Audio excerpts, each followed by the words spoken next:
when a guy has those advantages in boxing skill and speed, and they don't take risks, they are almost impossible to beat. You do not hold, and you are throwing punches. Boxing is hit and don't get hit. Shakur is the best at that. When a great pure boxer is putting on a performance, some people will complain, oh, it's boring because there's no drama. Right. But you have to, I at least, appreciate the fact that he's operating on such a high level that there is no drama. He is in total control. And I just, when you see something like that, I say you hang it in the Louvre. It's a masterpiece. Yes. I said, with that style he fought, it doesn't matter who he fight, he would give them trouble. Max Kellerman says a Devin Haney versus Shakur Stevenson fight wouldn't be a street fight, it would be a chess match at the highest level. He points to Haney's discipline, elite jab, and calm ring control. But he also warns that Stevenson's defense, timing, and deadly counterpunching could completely disrupt Haney's rhythm. The way Shakur fought. I know you guys think I get on Devin Haney. No, and I was like just Devin thinking Haney. about it. That's a prime here's example the of what difference. you're talking about. Devin Haney boxed beautifully against Norman early and then stopped boxing. He started sitting on a lead, which is running and holding. Right. That's not boxing. Shakur boxed every second of that fight. Shakur, I can't even think of the time where Shakur grabbed Teo and held him. Not one time. Like, maybe it happened. He I don't actually was remember. being physical inside, but Teo was initiating. Here's boxing. Boxing is standing and punching range, right? You move your leg. You use your legs when you got to get out of range. You do not hold, and you are throwing punches. Boxing is hit and don't get hit. Shakur is the best at that. So 2 points I want to make real quick. One is, yes, you're right, Max. Different than Devin Haney. Shakur, I would say he only did that once. It was like maybe the end of round 9. He did for like 20 seconds. He didn't do it again. He did. I remember what you're talking about. It was like a weird stretch. Kellerman believes Shakur has already built a resume strong enough to carry boxing into a new era. Multiple world titles, technical brilliance, defensive mastery. Stevenson is the kind of fighter hardcore boxing fans respect and casual fans can't ignore. Rank fighters in a division. It has to be based on merit, who they beat. It must be the resume because they're earning a shot at the title. Yes. That is not the same as pound for pound. Okay. Pound for pound is what you truly believe in a given moment, right?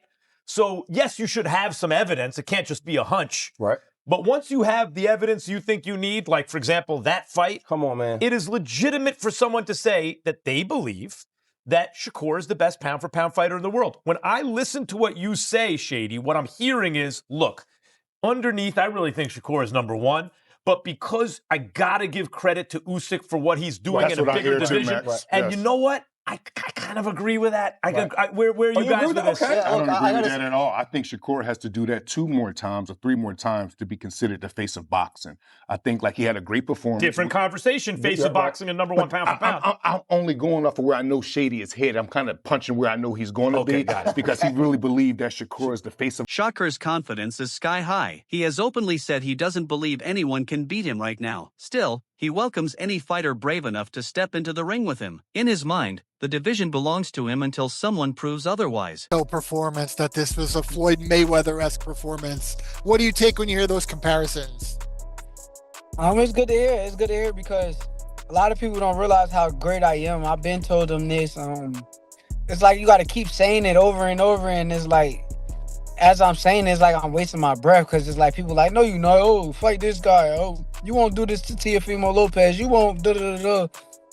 It's a video of like me and when me and Cameron was going back and forth, he said something like, oh, take yourself to 140 and fight Teofimo Lopez so he can knock your head off.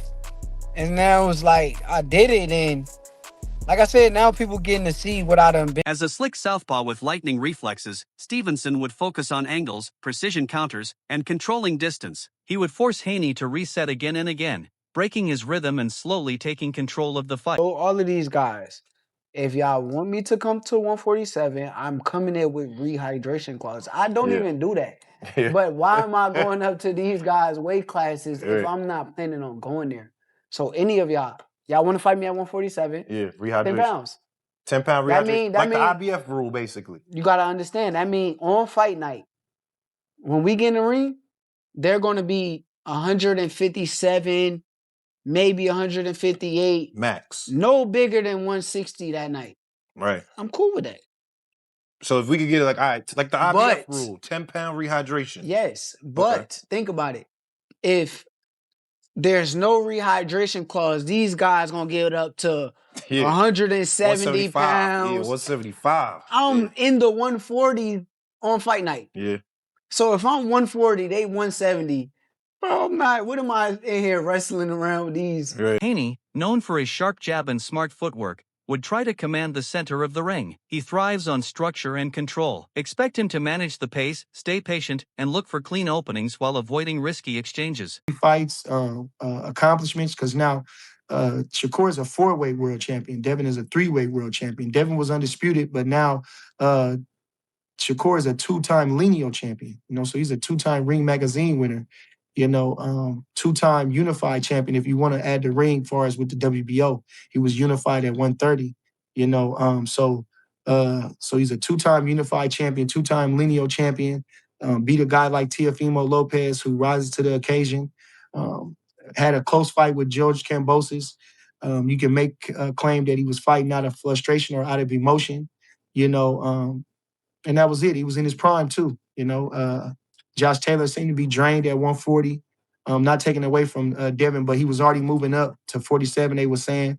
Lomachenko was a little older and small. Stevenson's victory over Teofimo Lopez wasn't just another win, it was a statement. Fighting for the WBO and Ring Magazine titles at junior welterweight, Shakur dominated from the opening bell. He showed composure, intelligence, and total control. Piece, man. He looked so smooth, calm, and relaxed, man. That was beautiful. That was the one boxing lesson that you future guys, young guys and amateurs just turning pro, watch that, man. That was beautiful. You heard his father say in the corner, what happened to your fast hands? That didn't work, man. So overall, just given the styles in boxing so well, was there any way that Teo could have put on a better performance, a better plan, and gotten a better result? No, I don't think whatever he would have brought to the table would have worked, man. Shakur just got a great boxing mind. That's just it. He's got a great boxing mind, and once he put his mind to it, he's gonna get the job done. What is it gonna take to beat someone like him? I don't know, Brian. Probably want to stay away from that. The stats backed it up. Stevenson landed more punches, showed better accuracy, and connected cleaner with both jabs and power shots. It wasn't close. It was a technical breakdown that separated elite from good. I think to 109 with the scorecard, so basically like 11 rounds to 1. What did you think about the outcome and the fact that he was able to win so dominantly? One, shout out to New York. The Shushu Bruce Carrington, he's world champion now. I'm so proud of him. Fact. Been watching him fight the undercards and all this stuff forever, and the world champion tonight. I was bawling, I was crying, yo. So shout out to him. He signed every time he come out to see his story, see how much he done overcame everything. Now he get his 12th round knockout, looking good against Jermaine Ortiz. Wonderful. Now we got the main event with Shakur, and I knew that was gonna happen. Everybody be talking all that rah to me. I know boxing, and like I told y'all, we was gonna see a little bit of athleticism, but we was gonna see Shakur be using his jab, going to the body, and we saw blood today. Shakur did great today. Only thing I can ask for is stopping. I can't